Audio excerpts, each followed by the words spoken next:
Bonjour ou bonsoir à toutes et à tous, c'est Kevin pour l'Île-de-Vor, on se retrouve pour notre menu crowdfunding du dimanche, même si vous le regardez peut-être lundi, mardi, mercredi, que sais-je encore. Quoi qu'il en soit, on est désormais en décembre, et décembre c'est pas un mois très porteur sur Kickstarter, GameFund et compagnie, donc vous allez le voir, il y aura de moins en moins de projets, peut-être même que je m'autoriserai une ou deux semaines simplement sans menu crowdfunding parce qu'il n'y aura pas beaucoup de matière à traiter.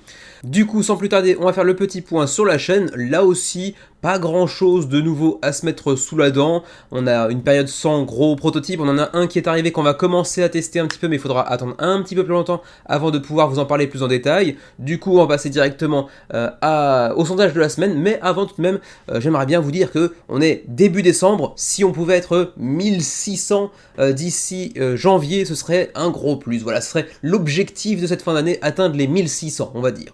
Du coup, le sondage de la semaine, eh bien, le voici. On avait pas beaucoup de projets parmi ceux pour lesquels vous pouviez voter. Il y en aura bien évidemment, comme chaque semaine, un tout petit peu plus, parce qu'il y en a certains qui sont pas annoncés, certains que j'ai pas vu venir. Du coup, il y en aura forcément un tout petit peu plus que ça. Mais c'est vrai que ceux qui étaient mis en avant ici dans le sondage de la semaine, bon, en gros, ça vendait pas du rêve non plus. Alors effectivement, il y a Runar, qui est un nouveau projet d'un éditeur italien bien connu, dont j'ai perdu le nom là comme ça, chez Ludus Magnus, si je me souviens. Ouais, Ludus Magnus peut-être bien, qui a fait parler la poudre avec 17 voix malgré tout. Hein.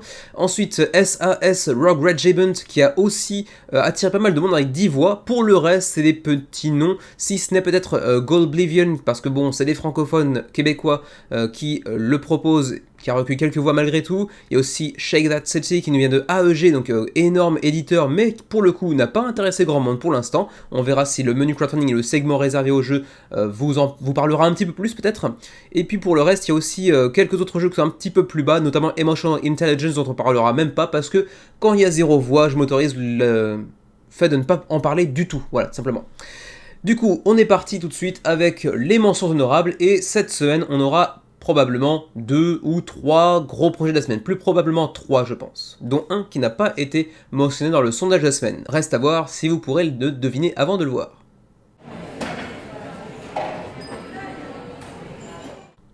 On commence tout de suite par le nouveau projet de AEG, l'un des plus gros éditeurs sur le marché, hein, Alderac Entertainment Group, qui pour le coup a pas l'air dégueulasse honnêtement. Hein. C'est un petit jeu, bon, relativement simple, très familial même presque, avec un côté un petit peu gimmick dans le mécanisme principal qu'on va voir un petit peu plus tard, mais ça a pas l'air vilain et c'est encore une fois très peu cher. On est sur un jeu qui coûte 29$ durant la campagne, théoriquement 49 une fois qu'il atteindra les boutiques. Je pense pas qu'il sera véritablement vendu aussi cher que ça. On verra bien. Quoi qu'il en soit, pour l'instant c'est 1000 contributeurs, 25 000€ d'engrangés, 13 jours avant la fin de la campagne. Pas de version francophone en tout cas durant la campagne. En tout cas si je ne me suis pas trompé, j'ai pas cru voir de drapeau français sur la campagne. D'a priori ça devrait pas être le cas, mais ceci dit, AEG est l'un des plus gros éditeurs de ces dernières années, donc on aura certainement une version française à terme. Là-dessus je me fais pas de soucis pour vous. Voilà, j'ai pas vu de drapeau français, pardon, donc a priori pas de version française durant la campagne. Quoi qu'il en soit, Shake That City, comme son nom l'indique, il y a de shake, donc on va secouer bien sûr les choses, mais qu'est-ce qu'on va secouer, me direz-vous? Eh bien on va secouer des cubes en bois tout simplement, dans cette petite boîte que vous voyez ici. Et en fait, à l'intérieur se trouve une sorte de grille par 3x3, une sorte de carré en 3x3, et en fait, les cubes vont venir s'y loger après avoir été secoués, et ensuite vous allez appuyer sur cette sorte de languette qui va faire sortir de un cube de 3x3 que vous voyez ici. Donc 9 petits cubes de couleur, et ensuite vous devrez bien simplement prendre des tuiles qui correspondent à cette couleur, et ça, également à des quartiers, donc commerçants, résidentiels, etc. Et vous devrez les ajouter à votre propre grille individuelle qui va composer au final votre ville, votre quartier. Et enfin, vous aurez donc différentes missions communes ou personnelles qui seront autour de votre plateau personnel pour les tuiles personnelles, ou communes à tous qui sont ici apparemment pour aller scorer plus ou moins de points. Donc on aura évidemment du pattern building, de la construction de cités relativement simples. Hein. Vous l'avez peut-être entrevu quand je faisais dérouler, on est sur un jeu à 10 ans et plus, donc relativement familial, pour 1 à 4 joueurs et 20 à 40 minutes la partie avec plusieurs petites variantes par-ci par-là, notamment ici on a vu Beachfront Side par exemple avec des cartes légèrement différentes que celles que vous voyez ici par exemple. Voilà, c'est relativement simple, c'est relativement familial, ça a l'air d'être marrant, c'est certes un petit peu gimmick le coup de secouer les petits culs comme ça, mais c'est pas dégueulasse, c'est pas inintéressant au final, parce que en plus de ça, chaque joueur, chacun son tour, va sélectionner une couleur. Par exemple, le premier joueur va prendre les 3 rouges et devra placer les 3 tuiles rouges exactement selon la forme en question, donc 2 côte à côte et 2 crans en dessous par exemple, et le joueur suivant prendra une autre couleur, et ainsi de suite. C'est pas inintéressant, c'est une sorte de draft imposé qui est pas dégueulasse. Pour le niveau de pledge, on est donc sur un pledge de base à 29$ au lieu de 49 en boutique, soi-disant. Ensuite, vous aurez aussi la petite extension gratuite intitulée Wild Nights Expansion, qui devrait coûter théoriquement 10$ en boutique et qui sera donc gratuite durant la campagne. Bon, c'est vrai que c'est pas inintéressant, c'est vraiment quand même très peu cher. En même temps, le matos c'est pas extraordinaire non plus.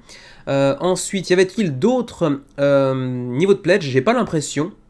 J'ai l'impression que c'est direct la fin en fait, hein, simplement. Il y a un seul niveau de pledge et c'est pas plus mal. Et en même temps, il n'y a pas grand chose à aller rajouter sur un jeu relativement léger de ce type, si ce n'est la petite extension. Mais de toute façon, elle est incluse gratuitement dans le pledge. Et vous l'avez ici d'ailleurs en free. Donc elle est gratuite durant la durée du Kickstarter en fait, simplement. Voilà, ensuite, ma foi, on va passer assez rapidement au frais de port, hein, puisqu'il n'y a pas grand chose de plus à rajouter. Je note quand même qu'il y a une vidéo en français ici par Professeur Board Game, donc pour ceux qui seraient intéressés éventuellement, mais sachez que ça ne change pas le fait qu'apparemment il n'y a pas de version française durant la campagne. Je vois aussi qu'il y a l'école du jeu qui a proposé également une vidéo. Je vais quand même du coup aller vérifier dans la FAQ par acquis de conscience s'il y a bien une version étrangère ou non, ou si on est seulement sur de l'anglais. Alors, laissez-moi vous trouver ça rapidement. Non, même dans la FAQ non plus, je ne vois rien à propos d'un potentiel jeu en version je sais pas, hispanophone, francophone, germanophone, etc. pour l'instant. Mais bon, c'est AEG, ça viendra à terme là-dessus, il n'y a pas de souci à se faire. Du coup, on en revient au frais de port qui se trouve donc ici. De toute façon, pour en revenir à la langue, vous avez vu qu'il y a quand même très peu de texte, voire même peut-être aucun sur le matos. Je vais quand même, par acquis de conscience, encore une fois, vérifier rapidement, mais bon, apparemment, non, il n'y a pas de texte, hein, peut-être un tout petit peu ici, mais je le vois même pas. Non, a priori, si vous avez les règles, même en PDF par exemple, ça devrait largement suffire. Et encore une fois, c'est un jeu quand même très familial, donc pas très complexe non plus. Pour le Canada, 21$ de frais de port, c'est quand même assez cher vu le prix du jeu qui lui, je le répète, est à 29, donc c'est quand même assez cher. Pour l'Union Européenne, plus également la Suisse, c'est 16$ de frais de port, ce qui est après équivalent aux États-Unis d'ailleurs. Pour l'Asie, avec le Japon, 25$, donc c'est encore une fois quasiment le prix du jeu, donc c'est quand même assez peu intéressant, et je pense que c'est aussi l'une des raisons qui peut expliquer le manque d'attrait pour la campagne. On est actuellement à 1000 contributeurs, ce qui n'est pas ridicule, mais c'est pas non plus extraordinaire, soyons tout à fait honnêtes, et on sait tous que, comme c'est un jeu de AEG, il verra un jour son chemin trouver celui des boutiques francophones, bien évidemment. Donc voilà pour Shake That City. 13 jours avant la fin de la campagne, 1000 contributeurs et 25 000€ d'engrangés. Le projet est donc financé.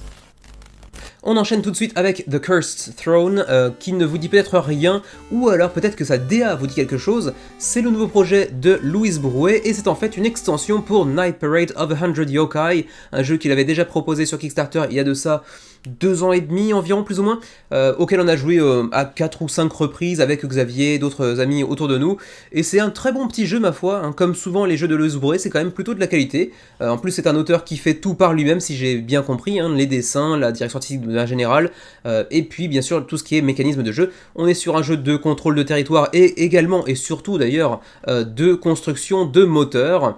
C'est relativement intéressant, c'est un petit jeu relativement facile à prendre en main pour 12 ans et plus, pour des parties d'environ 40 minutes, un petit peu plus éventuellement si on est à 3, 4, 5 joueurs autour de la table, et pour 1 à 5 joueurs, donc un mode solo également disponible, et qui vient donc cette fois-ci s'enrichir d'une extension intitulée Cursed Throne, donc le trône maudit. Pour l'instant, 80 000€ d'engrangés, c'est largement financé, avec 1200 contributeurs déjà, ce qui est mieux que la campagne de AEG qu'on a vue juste avant, à 17 jours de la fin de la campagne, donc la campagne marche plutôt bien. D'ailleurs, juste par curiosité, on va aller voir combien de backers avaient fait la version originale, en fait, le jeu de base de Night Parade, ça avait fait 1200 contributeurs, et ben écoutez, on est déjà au même niveau, à 3 backers près. 1206, 1203 pour l'instant, donc oui, a priori, on va largement pulvériser le score de la campagne de base, ce qui est plutôt bon signe, en règle générale, quand une extension ou la campagne d'une extension fait mieux que le jeu de base, c'est que le jeu de base a au moins convaincu suffisamment pour que le bouche à oreille fonctionne et donne envie à d'autres joueurs qui n'ont pas encore pu mettre la main dessus, eh bien de se jeter dessus comme des morts de faim. Et en même temps, je les comprends, Night Parade c'est une DA très mignonne, avec des petits meeples qui rappellent un petit peu ceux de Root par exemple, très mignon, avec du screen print qui plus est. On est dans un univers japonisant, c'est toujours plutôt bankable, on va dire, dans l'univers du jeu de société. Et puis également, c'est un jeu qui est relativement accessible, mais qui reste intéressant, qui reste un petit peu, comment dirais-je, suffisamment riche pour pouvoir être intéressant, y compris pour des joueurs un petit peu plus aguerris. Et en plus de ça, ça se sort facilement. Ensuite, qu'est-ce que vient nous ajouter cette nouvelle extension? Je passe pas sur le jeu de base évidemment, puisque bon, on en a déjà peut-être parlé à plusieurs reprises dans la chaîne si je me souviens bien, et puis il y a plein de vidéos sur YouTube qui parlent de ce jeu, qui en plus de ça est disponible en version francophone, tout simplement parce que comme tous les autres jeux de Louise Bourrouet, donc l'auteur de ce jeu, eh bien il n'y a pas de texte sur le matériel, ni sur les cartes, les tuiles, etc. Et donc en fait vous aurez des PDF dans différentes langues, y compris le français, ce qui vous permettra d'y jouer assez facilement sans même avoir besoin d'une, comment dirais-je, d'un éditeur français qui s'occuperait de la localisation par exemple. Il n'y a pas de texte sur le matériel et c'est très facile à prendre en main. Donc vous trouverez plein de vidéos sur le sujet certainement sur YouTube. Donc on n'en parle pas plus que ça, on va parler un petit peu des nouveautés avec notamment ici les Salugami, donc une nouvelle, comment dirais-je, une nouvelle faction que l'on pourra utiliser en plus des Nogitsune, des Onikuma, des Nekomata ou des Gamanoke par exemple, qui seront tous un petit peu asymétriques. On est sur de l'asymétrie relativement légère mais qui est suffisamment intéressante là encore. Et donc nouvelle faction avec les Salugami qui viendront s'ajouter, avec également apparemment une nouvelle comment dire, une nouvelle ressource de jeu qui n'était pas présente sur les autres factions, ça c'est plutôt intéressant également. On a un petit rappel aussi des anciennes factions qui étaient ajoutées dans les extensions, avec les Tanuki, les Kappa, les Inugami ou les Kotengu par exemple, qui eux aussi d'ailleurs ont quelques petites particularités intéressantes. Ensuite, on va aller voir rapidement ce qui était nouveau dans cette campagne. Alors tout ça c'est ce qui était précédemment sorti. Alors voilà, le Curse Throne. Alors donc on aura un nouveau plateau, le Challenge Board, sur lequel vous allez progresser au fur et à mesure pour aller choper le trône, sur lequel vous ne resterez jamais très très longtemps d'ailleurs, et chaque étape de votre progression vous donnera un petit bonus supplémentaire, ça c'est assez intéressant. Ensuite vous aurez aussi des cartes de champion, de cartes de champion, que vous serez amené aussi à déplacer dans vos 3 parchemins d'invocation des petits yokai, donc des petits monstres slash fantômes du folklore japonais. Et en fait, votre champion sera toujours à déplacer dans la frise la moins chargée, la moins nourrie actuellement. Donc là, par exemple, il ira directement dans celle du centre ici. Donc voilà, c'est assez intéressant de ce point de vue-là, ce petit ajout et toujours cette progression sur cette piste pour aller chercher les ressources qui nous intéressent le plus et finalement le trône pour bénéficier de ressources complémentaires, peut-être d'avantages supplémentaires également. Ensuite, on aura aussi le petit meeple de champion, justement, qui lui pourra agir aussi comme tous les autres meeples de votre faction pour aller prendre le contrôle d'un territoire, pour aller bastonner la tronche de vos adversaires. Donc voilà, plein de petits ajouts qui ne viennent pas révolutionner le jeu, mais qui sont suffisamment intéressants pour aller l'enrichir un petit peu, et je serais très curieux de le tester, parce que pour l'instant, c'est vrai que les quelques expériences qu'on a pu avoir sur le jeu d'origine sont plutôt très sympas. Pour ce qui est des pledges, éventuellement, 45$, c'est pour tous ceux qui voudraient voir le jeu de base, plus la micro-extension exclusive à Kickstarter qui s'intitule Monkey King, donc les Salugami, donc la nouvelle faction. Ensuite, 35$ pour ceux qui voudraient uniquement la nouveauté, à savoir donc Monkey King, la petite extension, ainsi que la nouvelle extension Cursed Throne. Donc attention, pour le pledge à 45, l'extension qui fait l'objet de cette campagne n'est pas incluse, attention. Et pour tous ceux qui voudraient éventuellement la totale, donc Night Parade, le jeu de base, plus Cursed Throne, malheureusement, il n'y a pour l'instant pas de pledge désigné pour ça, en fait, tout simplement. Donc on pourra ajouter en add-on, bien évidemment. Rien ne vous empêche d'aller ajouter le jeu de base, j'imagine, en add-on. Quoique, pour l'instant, en add-on, je ne vois pas le jeu de base. On voit une extension Kami Rising, on voit l'extension Moonlight Whispers, mais on voit pas l'extension, le jeu de base, pardon, dans les add-ons. Donc, peut-être un truc à aller fouiller un petit peu, parce que il n'est pas impossible qu'on puisse mettre la main soit sur le jeu de base, soit sur l'extension, mais pas les deux ensemble, ce qui, si ça se confirme, parce que je peux me tromper aussi, serait un petit peu bête quand même. Ouais, ce sera un petit peu se tirer une balle dans le pied pour tous les nouveaux qui auraient éventuellement raté la première campagne, mais qui voudraient la totale du coup. Je sais pas, à vérifier, mais pour l'instant, j'ai l'impression que c'est une erreur de communication, peut-être à voir, à confirmer. Quoi qu'il en soit, pour les frais de port, pour le Canada, 22$. Pour l'Union Européenne, sauf l'Allemagne pour lesquels c'est un petit peu moins cher, l'Union Européenne c'est 20$, donc sauf l'Allemagne. Ensuite pour nous qui sommes au Japon c'est 25$, c'est quand même un petit peu cher pour une extension de jeu. Donc c'est la raison pour laquelle pour l'instant Xavier hésite un petit peu à baquer, lui qui pourtant avait beaucoup pris de plaisir sur le jeu de base, et moi aussi d'ailleurs. Voilà pour The Cursed Throne, l'extension de Night Parade of a 100 Yokai. Très bon petit jeu, certainement une très bonne extension aussi. Reste à voir si les frais de port et le prix cumulé vous intéressent, et reste à voir aussi si on peut prendre le jeu plus l'extension, ou si vraiment il n'y a pas de pledge pour ça. On continue de suite avec un projet français et donc bien évidemment disponible en version francophone, évidemment. Il s'agit de Air Postal, le nouveau projet de Platypus Games, à qui l'on devait notamment The Great Race, d'ailleurs saison 1 puis saison 2 si je me souviens bien. Oh, j'étais même pas abonné, c'est moche. Great Race 1 et Great Race 2 qui avaient d'abord été annulés avant de trouver finalement un second élan, comme pour la campagne du premier d'ailleurs, 1200 puis 870, donc petit coup de mou, et c'est la même chose exactement pour Air Postal qui avait annulé également il y a même pas un mois d'ailleurs, il y a une semaine et demie environ, avant de revenir sur Kickstarter avec une seconde tentative qui pour l'instant n'est pas financée mais devrait pouvoir être menée à terme sans trop de problèmes. Actuellement on est à 18 000 sur 20 000 euros après 3-4 jours de campagne, mais ceci dit ça confirme aussi peut-être le petit coup de mou assez rapide malheureusement par rapport aux deux précédentes campagnes, donc 1800, pour l'instant 200 après une semaine. Bon, après, s'il y a beaucoup de stretch goals intéressants, s'ils arrivent à faire une campagne vivante, etc., on pourrait tout à fait aussi atteindre les 1000 contributeurs, c'est pas du tout exclu. Mais en l'état, c'est vrai que ça n'a pas fait un énorme départ, ça prend un envol léger, on est encore un petit peu en rase-motte, mais ça devrait pouvoir augmenter malgré tout. On est sur un jeu qui, comme d'ailleurs pour The Great Race 1 et 2, nous place dans une situation un petit peu historique, au début du XXe siècle, dans les années 1920, à l'époque de l'aéropostale, en fait, tout simplement, où vous allez chercher à, joindre différentes villes de différents continents les uns entre les autres. C'est un petit peu le début de l'aviation de manière un peu plus conséquente, on va dire de manière un peu plus efficace, et on va chercher donc à établir différentes routes, des routes commerciales notamment. Il y aura un petit peu de set collection, il y aura aussi du jet de dés, il y aura du action point, je sais pas comment on dirait ça en français, mais des points d'action, des points de déplacement. Tout ça dans un contexte donc historique, relativement bien illustré. On est sur un jeu qui est plutôt pas vilain, même si je suis pas très très sensible à la direction artistique proposée ici, un peu comme d'ailleurs c'était le cas avec The Great Race, qui était un peu plus charmant selon moi, mais c'est peut-être uniquement subjectif. Quoi qu'il en soit, c'est pour 14 ans et plus, c'est pour environ 60 minutes la partie, 1 à 4 joueurs, donc on a un petit mode solo. C'est l'œuvre de Eric Fortunato et de Antoine Waterloo au dessin apparemment. Ce ne sont pas les mêmes auteurs que The Great Race, attention, c'est le même éditeur, mais ce ne sont pas les mêmes auteurs.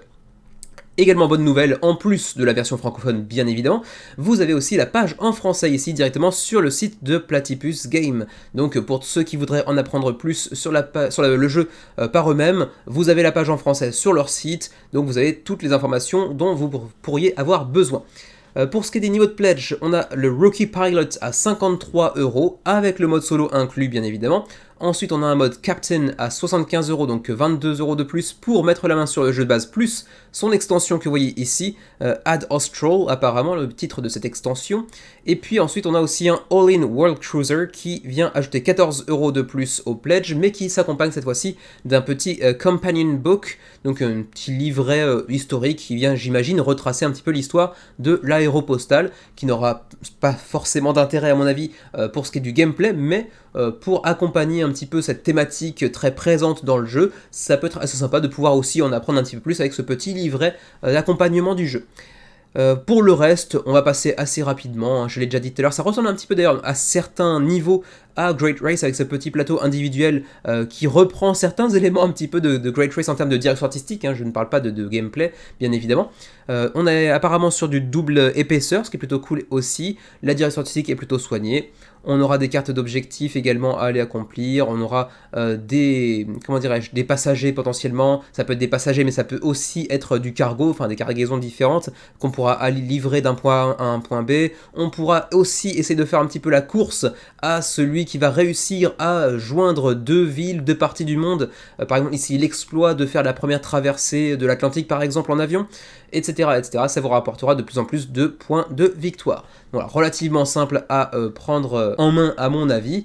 Vous aurez aussi une vidéo de la Société des Jeux ici qui fera le point plus en avant. Vous aurez aussi le Meeple Reporter qui en fera de même, ou encore les jeux de Chaps, etc. Donc il y a pas mal de vidéos en français. Le Drakkar des Meeple également qui ont fait une vidéo sur le sujet. Donc vous avez pas mal de matériel pour éventuellement en apprendre encore un peu plus si vous avez la flemme d'aller consulter la page en français qui elle aussi de toute façon est disponible. Vous pouvez même télécharger les règles, j'imagine en français également, peut-être même en anglais, j'imagine, mais bon, de toute façon ça n'a aucun intérêt, contentez-vous de l'anglais.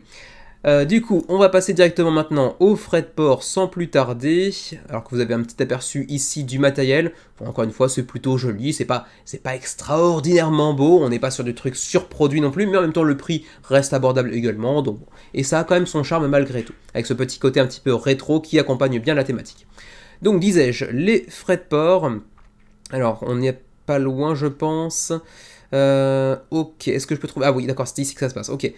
C'est assez clair, d'accord, c'est plutôt cool parce qu'on a assez rarement des cartes qui mettent comme ça en avant les prix des frais de port de manière aussi claire et évidente. Ça évite d'avoir à chercher trop longtemps et c'est vraiment bien pensé. Du coup, pour le coup, j'espère que ça pourra influencer d'autres créateurs de campagne parce que c'est vrai que c'est plutôt lisible pour le coup. Donc pour l'Union Européenne apparemment, plus la Suisse, etc., on est sur du 20 à 30 euros de frais de port. J'imagine que ça peut varier d'un pays à l'autre et c'est certainement aussi, une certaine sécurité en fonction de l'évolution du fret lorsque la livraison arrivera en fait simplement. Donc ça pourra osciller un petit peu entre 20 et 30 dollars ou euros. Ensuite, pour les Canadiens, ce sera certainement 25 à 35 euros. Pour nous qui sommes au Japon, ce sera entre 30 et 40 euros. C'est quand même beaucoup trop cher en termes de frais de port pour nous malheureusement. Et pour le reste du monde, 50 à 70. Apparemment pas de TVA, apparemment j'imagine, parce que c'est un projet français, donc a priori la TVA est déjà incluse dans le prix, à vérifier mais je pense que c'est le cas. Voilà pour ce qui est de Air Postal, ça devrait pouvoir financer, c'est déjà presque le cas, je me fais pas trop de soucis pour eux. Reste à voir s'ils sauront redresser un petit peu la barre pour rester dans la métaphore filée. Par rapport à la précédente campagne qui avait accusé un petit peu, qui avait pris un petit coup de mou par rapport à la première version de The Great Race. Est-ce qu'on ira dépasser les 1000 contributeurs? On verra, ça me semble pas impossible. Il reste 18 jours, on aura le cœur net plus tard. On enchaîne tout de suite avec Gene Crafters et comme le nom ne l'indique pas, il s'agit d'un projet japonais. Pour l'instant, 177 contributeurs, c'est financé, car comme souvent, les jeux japonais ont des seuils de financement très très faibles, hein, c'est 5000 euros approximativement. On est à 11 200 euros pour l'instant de financé, avec 177 contributeurs, et c'est le premier projet de Ju-Game Studio qui nous vient du Japon, de Tokyo plus précisément. C'est un jeu de Yu Miyazaki. Je vais tranquillement aller m'abonner à la page de Ju-Game pour ne pas rater leur prochain projet. Voilà, et il s'agit donc d'un jeu dans lequel on va crafter du gin, comme son nom l'indique pour le coup. C'est pour 2 à 4 joueurs, pour 40 minutes la partie, pour 20 ans et plus. Bon, pas parce que c'est hyper complexe, mais parce que l'alcool au Japon est interdit jusqu'à 20 ans. Vous aurez ici un jeu avec un petit peu de set collection, un petit peu de gestion de ressources, et vous allez chercher à produire les meilleurs jeans possibles avec les différentes ressources de plantes et autres fleurs que vous aurez à votre disposition, et donc un petit aspect de set collection pour aussi faire des collections de différents types de jeans qui vont bien ensemble, etc. Donc voilà, c'est relativement simple à mon avis, ça reste un jeu très abordable, même si on a le petit 20 ans et plus qui est un petit peu... Enfin, c'est marrant pour la blague de dire que oui, l'alcool est autorisé à partir de 20 ans uniquement au Japon, donc on met ça 20 ans et plus, mais en réalité, c'est un jeu qui pourrait certainement être joué à partir de 10-12 ans, j'ai l'impression, c'est relativement familial malgré tout, c'est relativement abordable en tout cas. Ensuite, pour le reste, il n'y a pas grand chose de plus à dire que ça. Vous aurez des recettes différentes pour faire des jeans à différents parfums, bien évidemment. Vous aurez aussi quelques petites missions qui vous permettront d'aller obtenir des points ou des bonus supplémentaires. Donc un petit aspect de set collection, un petit aspect aussi de marché pour aller obtenir les différentes plantes pour composer votre jean, sachant qu'on aura une partie basse qui coûtera moins cher que la partie haute. Bon, voilà, c'est relativement classique, c'est pas un jeu qui vient révolutionner le genre, mais ça a l'air d'être relativement sympa malgré tout. Et pour tous les amateurs d'alcool, oui, Anto, je te salue, je sais bien que tu vas parler de moi en commentaire, hein, ça pourrait être un petit jeu sympa. En plus, bon, ça a une direction artistique relativement minimaliste, mais plutôt agréable malgré tout. Le livret de règles est... Ah, pardon, j'avais voulu parler un peu trop vite ici. Le livret de règles est disponible en anglais et en japonais, mais malheureusement pas en français pour le moment. Par contre, pour ceux qui seraient suffisamment compétents en anglais pour lire le PDF, vous aurez aussi la possibilité d'aller tester le jeu sur Tabletop Simulator pour vous faire une première opinion. Voilà le contenu du jeu approximativement. Je pense qu'il n'y a pas toutes les cartes, hein. Ici bien évidemment il y en aura 45 au total. Ensuite, pour ce qui est de oui, le language dependence, c'est vrai, ici on vous dit que le matériel, comme vous le voyez d'ailleurs ici, comporte assez peu de texte, sauf effectivement sur les cartes botaniques et certaines cartes de mission où le texte est présent en anglais et en japonais. Donc effectivement, si vous ne parlez ni l'un ni l'autre, ça risque d'être un petit peu galère. On verra bien s'ils arrivent à trouver peut-être éventuellement des éditeurs étrangers pour proposer une version francophone à terme, mais c'est pas un jeu qui va beaucoup attirer, je pense, par chez nous. On verra bien. Il y a aussi une petite extension qui s'intitule Spirits pour ajouter encore plus de cartes de recettes, encore plus de cartes d'extension, enfin pas d'extension mais de mission, et ainsi de suite. Donc distillerie, des spirits de base, donc je sais pas comment on dit ça, des spiritueux pardon, de base, et ainsi que des supporters qui eux n'étaient pas présents dans le jeu de base non plus, qui vous permettront aussi au début de chaque jeu de bénéficier de certains petits bonus pour remplir vos missions de fin de partie. Alors, les pledges, niveau de pledge de base, le standard plan que vous voyez ici est à $36, plus les frais de port en plus bien évidemment. Donc $36, ensuite c'est $51 pour ceux qui voudraient ajouter par-dessus l'extension donc Spirits, donc pour les spiritueux. Et ma foi c'est tout, il n'y a que deux niveaux de pledge pour l'instant. Pour ce qui est du shipping, donc des frais de port, pour le Japon 1000 yens, donc ça fait quoi l'équivalent de 7-8 euros, donc pas très cher pour nous pour le coup. Pour le Canada c'est 35 à $39, c'est quand même assez chéro par contre, et même topo pour la France, pour la Belgique et compagnie malheureusement, pour la Suisse également d'ailleurs, 35-36$ de frais de port, c'est quand même très cher pour le type de jeu que c'est, et je pense que c'est aussi l'une des raisons pour laquelle eh bien, il y a très peu de backers qui vont s'intéresser au projet, outre au Japon évidemment, peut-être aussi un petit peu dans l'Est asiatique, puisqu'on voit ici que par exemple le Singapour, Thaïlande, etc. c'est à 20 ou 23 dollars, donc c'est quand même un peu plus abordable. Donc dommage parce que au final c'est un petit jeu qui a l'air relativement sympa. Vous me direz si ça vous intéresse, même si à mon avis les frais de port suffiront pour vous en éloigner, mais quand même 2 contributeurs français malgré tout, quelques-uns en Suisse, quelques-uns au Canada également. Mais le gros de la troupe est quand même au Japon. Voilà pour Gin Crafters. Prochain projet, et il s'agit d'un autre projet francophone pour le coup, même si celui-ci est canadien, il s'agit de Hellbringer, un petit jeu solo ou coop pour 1 à 4 joueurs si je ne me trompe pas, dans un univers qui rappelle fortement celui de Diablo, le jeu vidéo bien évidemment. On est pour l'instant à 127 contributeurs, ça fait actuellement 8000 € d'engrangés sur 42 000 nécessaires, donc on est assez loin du seuil de financement, et 19 jours avant la fin de la campagne, bon quand même pour être tout à fait honnête, on est à la fin de la première semaine de campagne, on est actuellement à un 6e du seuil de financement, un peu plus que ça. Ça sent un petit peu le sapin quand même. C'est dommage parce qu'on a quand même une direction artistique plutôt soignée, ça n'a pas l'air vilain. On peut aussi aller consulter les règles en version francophone, donc ça c'est plutôt cool également, même si vous le verrez dans la campagne, il y a très peu en fait de français mis en avant. Il n'y a aucune vidéo, je crois, je peux me tromper, mais il me semble pas en avoir aperçu en tout cas, de vidéo en français pour présenter le jeu. Pour un auteur qui s'appelle Maxime Gauthier, qui est donc certainement, du coup, oui c'est ça, French Canadian, donc québécois, c'est quand même un peu dommage de ne pas avoir la moindre vidéo en français. Quoi qu'il en soit, pour 12 ans et plus, pour 1 à 4 joueurs, pour 45 minutes la partie, et c'est un jeu en hack and slash, on va plonger de plus en plus profondément dans des donjons pour aller tuer du démon dans tous les sens, on aura plusieurs classes de personnages que l'on pourra incarner au cours de la partie, on aura aussi différents scénarios qui nous permettront d'aller renouveler un petit peu l'expérience à chaque fois, avec à la fin un boss qui sera différent dans chacun des scénarios également. C'est pas inintéressant au demeurant, même si c'est quand même assez classique, même si il semble proposer aussi par-ci par-là quelques petits mécanismes assez intéressants. Avec ici, vous voyez un petit peu le matériel que ça peut proposer, qui encore une fois reste très très classique. On n'est pas sur un jeu qui vient révolutionner le genre, ou même avec une direction artistique vraiment incroyable, avec une production de matériel absolument formidable. C'est classique, c'est pas vilain, ça peut être une expérience solo assez fun. On a un pledge de base qui malheureusement est assez cher, c'est vrai, avec 65$ tout de même. C'est pas rien. On a aussi un pledge Monster Tier à 115$ pour ajouter un set de dés supplémentaires ainsi que des card sleeves, donc des protège-cartes pour l'ensemble du jeu, ainsi qu'un playmat ici pour acquérir le jeu mais qui n'a aucun emplacement, j'ai l'impression, pour tel ou tel type de carte, etc. Donc qui est vraiment pas une nécessité.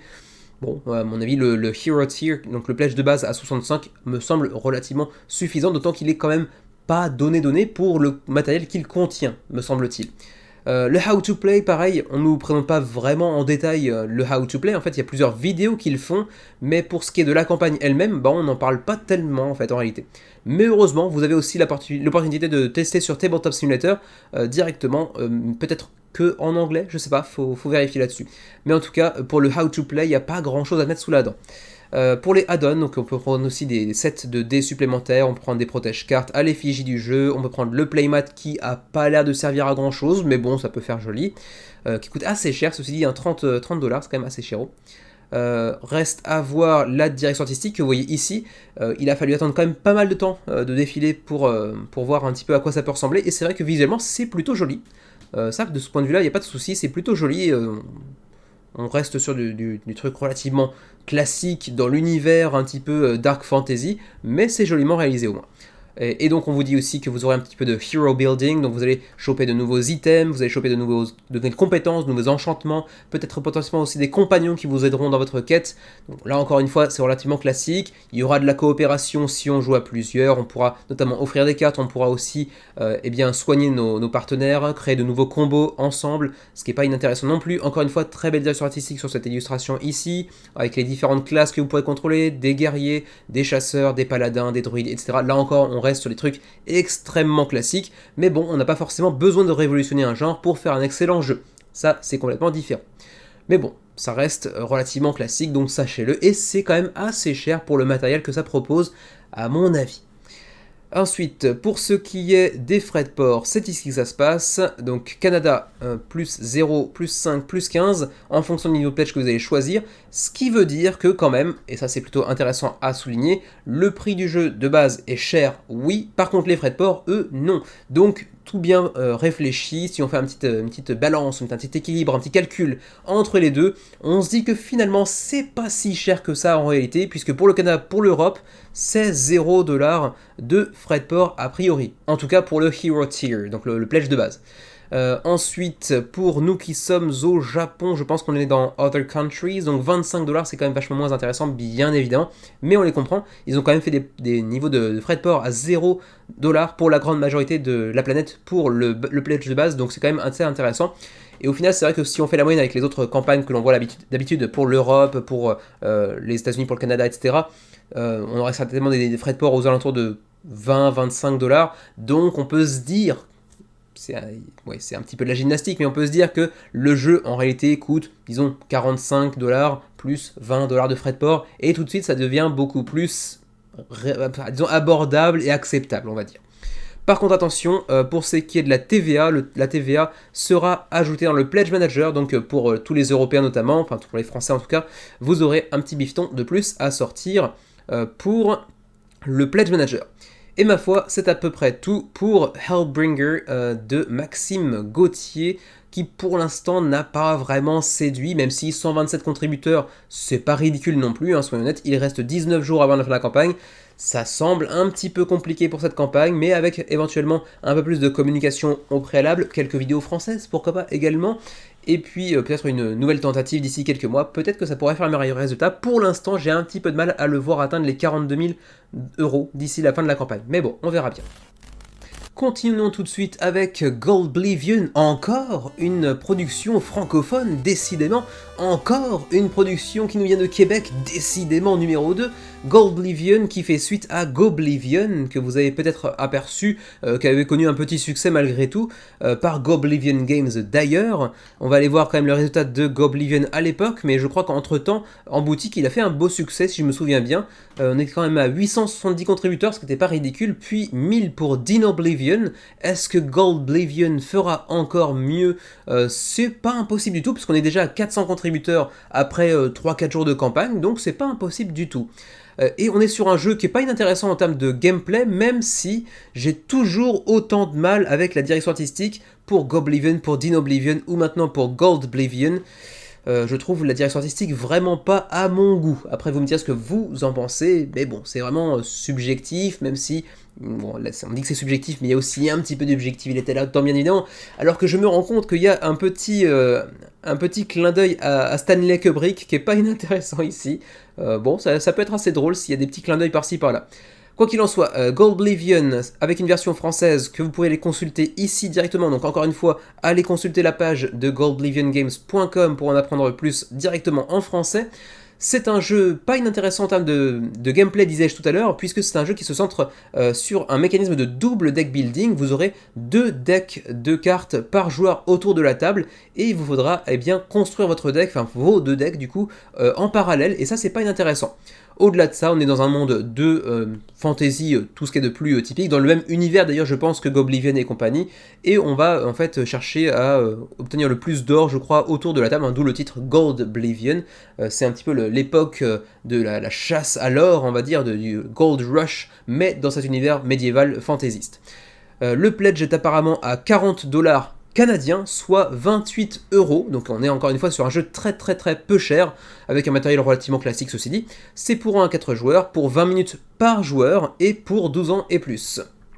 Alors, pour la suite, je vous encourage aussi à aller consulter les différentes vidéos en français, dont une ici par l'école du jeu, par Sylvain, qui vous en parlera plus en détail et plus en longueur bien évidemment.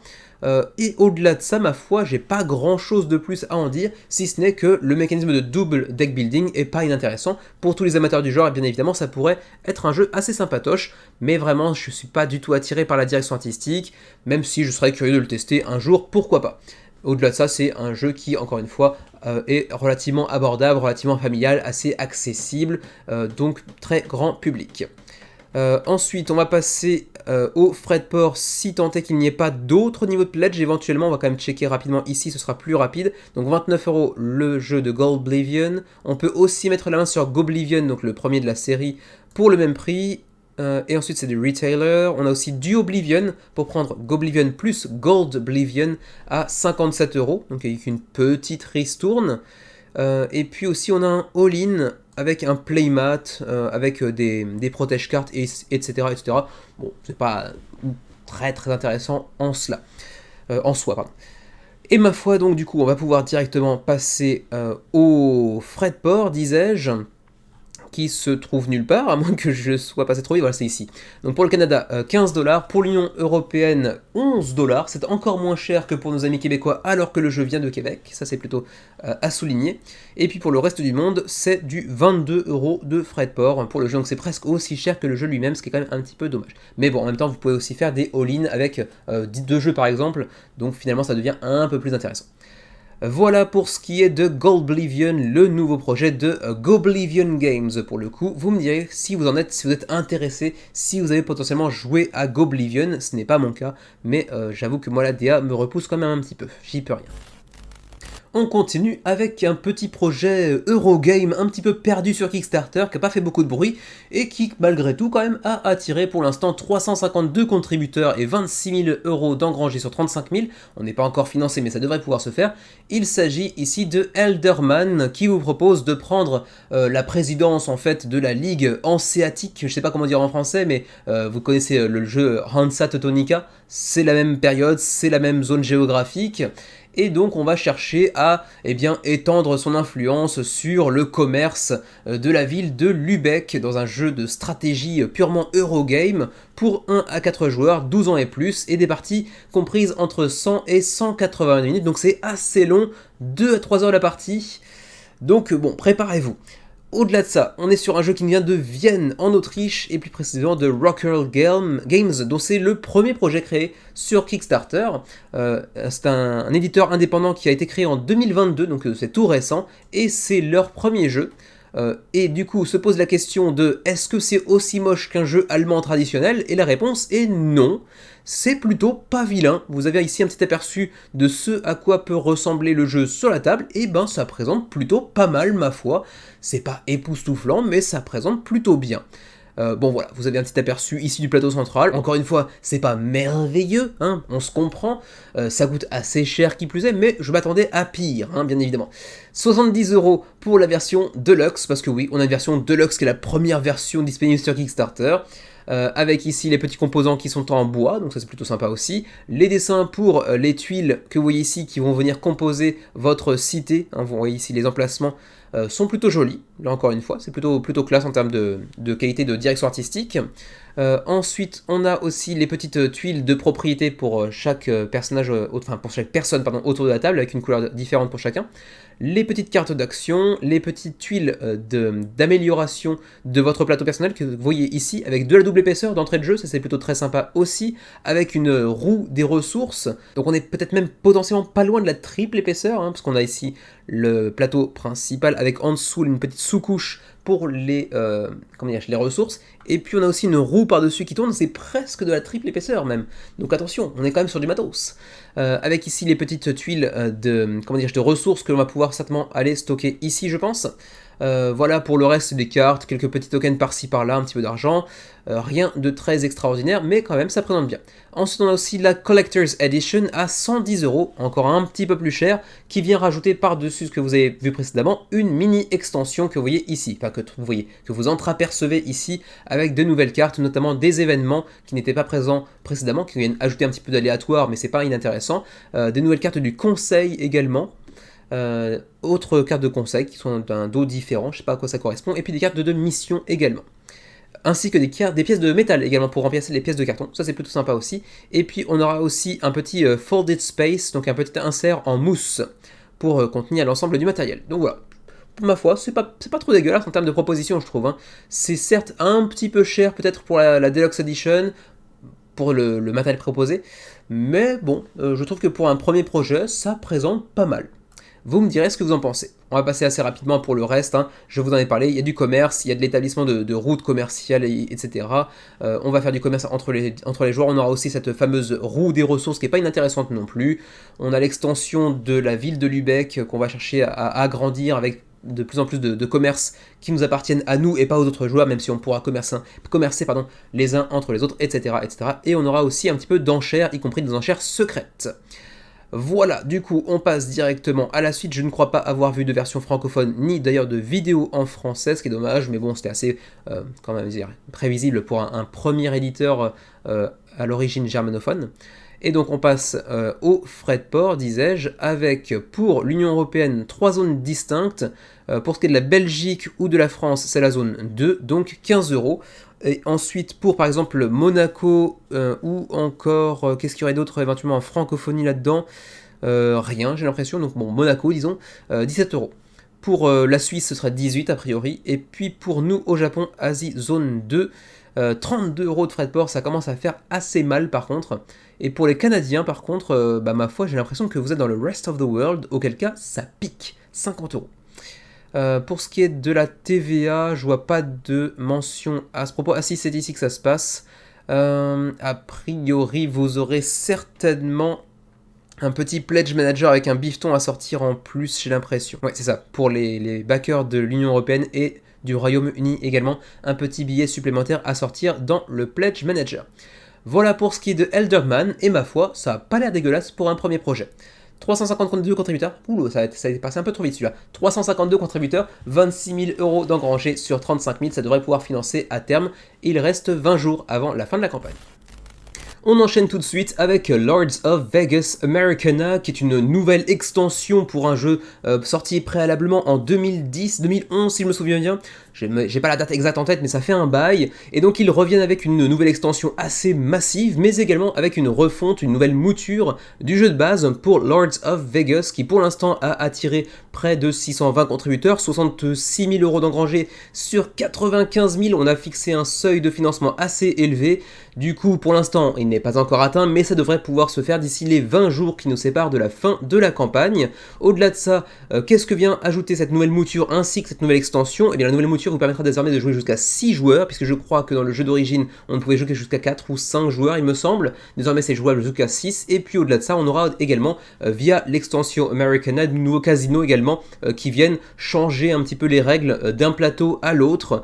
Ils auront certaines spécificités qui ne sont pas dénuées d'intérêt. J'avoue qu'au-delà de ça, j'ai pas fouillé plus que ça. Reste que l'on est sur un jeu de pose de tuiles. On va chercher à agrandir sa sphère d'influence à Vegas ou dans les autres casinos disponibles comme Tombstone ou Atlantic City par exemple, qui auront, je le répète encore une fois, chacun leur propre spécificité, et vous allez en fait, sur tous les emplacements que vous voyez ici, E4, E5, E6, etc., ajouter une tuile qui correspondra à votre casino. Vous pourrez essayer de l'élargir, de l'agrandir de plus en plus pour agrandir votre sphère d'influence, mais vous pourrez aussi racheter parfois les casinos de vos adversaires notamment.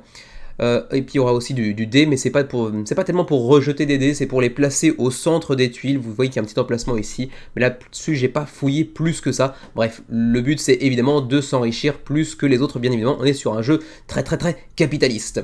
Donc vous aurez par exemple parmi l'extension Americana, donc d'autres casinos avec des petites spécificités, comme Reno par exemple, Atlantic City, Tombstone ou encore New Orleans par exemple.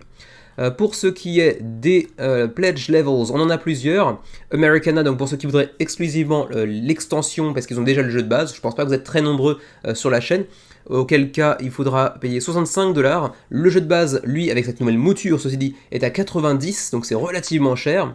Et si vous voulez les deux, donc Americana plus le jeu de base, c'est ici à 150. Et sinon, vous avez aussi l'extension Underworld qui était déjà sortie il y a quelques années déjà, qui est disponible également. Et puis un All Three Boxes, donc le all-in en gros, donc l'extension Americana, l'extension Underworld et bien sûr la nouvelle mouture du jeu de base, le tout pour 170$. Ça coûte quand même assez chéro.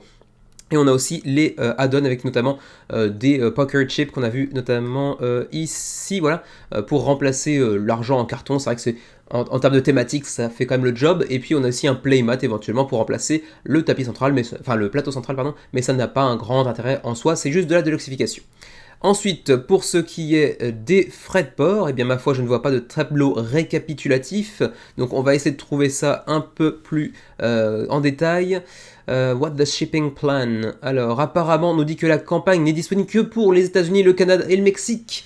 Bon, j'ai une excuse, le Canada est présent, donc il y a des francophones dans le tas, donc on peut dire qu'éventuellement ça pourra intéresser quelques francophones, puisque j'ai vu qu'il y avait quelques Canadiens qui nous suivaient sur la chaîne désormais, donc voilà, j'aurais pas couvert la campagne de Lords of Vegas pour rien, même si on peut se demander quand même légitimement pourquoi avoir ignoré l'ensemble de l'Europe. Je pense que c'est un jeu qui aurait pu attirer certainement quelques backers, mais peut-être que c'était pas suffisamment rentable, ou qu'ils ont jugé que ça nécessitait pas de faire les efforts nécessaires pour pouvoir le faire, compte tenu du maigre capital de backers potentiels en Europe.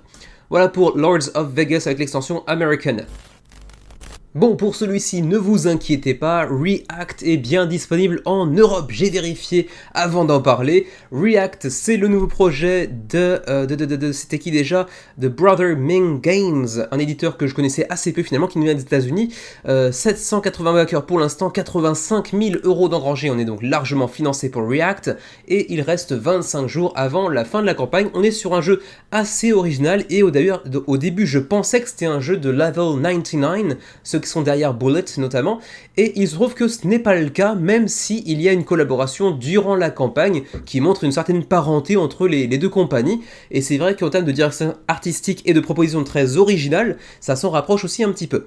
React, c'est un jeu de confrontation pour 2 joueurs, donc en 1 contre 1, pour des parties de 15 à 30 minutes, donc c'est relativement rapide, pour 14 ans et plus, et vous allez incarner des artistes de différentes, comment dirais-je, de différentes spécialités, on va dire, de la calligraphie, de la danse, du tag, de la sculpture par exemple, et chacun d'entre eux va avoir un pouvoir magique qui fait que ses créations vont prendre vie et vont lui permettre de se battre, combattre face à d'autres artistes du même genre qui ont réussi à obtenir un pouvoir magique, qui en font des armes de destruction massive grâce à leur art en fait. C'est beau quelque part. Hein. Et donc on va se foutre sur la tronche entre artistes parce que en fait tout simplement on a tous des objectifs différents, mais bon ça c'est du lore, on s'en fout un petit peu en termes de gameplay, il n'y a pas de scénario dans le jeu. Et donc en fait, vous aurez chacun donc votre playmat et vos cartes, et tout ça c'est un jeu qui se centre essentiellement au-delà de l'aspect confrontation sur le plateau avec les différents standees en acrylique, sur du chaînage avec les différentes cartes, donc de la gestion de main bien évidemment, une question de timing à gérer puisque vous voyez ici les différents compteurs qui activeront plus ou moins vos cartes en fonction du timing si j'ai bien compris, et vous aurez donc à cœur de choisir en début de partie l'un des différents artistes qui sont présents notamment ici pour affronter votre adversaire, et chacun d'entre eux aura bien évidemment un petit peu d'asymétrie en son fort intérieur pour venir essayer de débouter son adversaire. On aura ici, vous le voyez, 8 personnages jouables, avec apparemment chacun ses petites talk boxes, comme on dit, donc un petit rangement individuel, un petit peu à la Dice Throne, même si c'est quand même un peu moins deluxe à mon avis. Ensuite, les plateaux centraux, avec ici un modèle très sobre, mais on aura aussi, vous allez voir, des playmats. Ensuite, pour chacun des personnages, donc on aura sa carte personnelle, et ensuite tout un tas de cartes d'aptitude, de compétences particulières que vous pourrez jouer, ainsi que pour chacun des personnages, un trio de cartes de masterpiece, donc de chefs-d'œuvre, qui une fois réunis toutes ensemble, vous permettront d'activer une compétence spéciale un petit peu ultimate, de toute façon la Dice Throne encore une fois, qui fera certainement plus de dégâts que les autres.